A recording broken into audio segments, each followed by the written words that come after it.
Deputetja e lëvizjes vetëvendosje dhe një nga aktorët më të njohura në kinematografin kosovare, Adriana Matoshi, ka ndarë me ndjekësit e saj në Instagram një fotografi me kryeministrin në detyrë Albin Kurti nga një event qeveritar i mbajtur më 8 maj. Në postimin e saj, Matoshi tregon se aktiviteti u mbajt në nderim të ditës së fitores në Europë, e cila më 9 maj shënon 80 vjetoj në përfundim të luftës së dytë botërore, një datë me peshë historike për kontinentin dhe mbar njerëzimin. Dje më 8 maj në eventin e qeverisë mirëpritën bashkë kryeministrin dhe kolegët ambasadorët dhe përfaqësuesit e misionit diplomatik, ka shkruar Matoshi duke reflektuar më pas mbi rolin e kinemas në ruajtjen e kujtesës kolektive. Në mbishkrimin e fotografisë, ajo përmendi disa nga filmat më të rëndësishëm që kanë trajtuar temat e luftës së dytë botërore,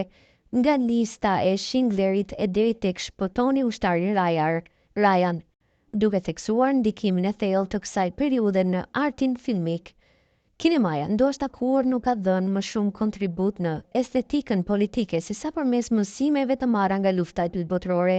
shkroi Matoshi, duke përfunduar se pas 80 vitesh pas ekranit të kinemas, mbetet kujtesa për frikën, për fitoren. Postimi i saj ka ngjallur reagime pozitive në rrjetet sociale, me shumë ndjekës që vlerësuan ndërthurjen e angazhimit artistik dhe politik në një përvjetor me rëndësi historike europiane dhe botërore.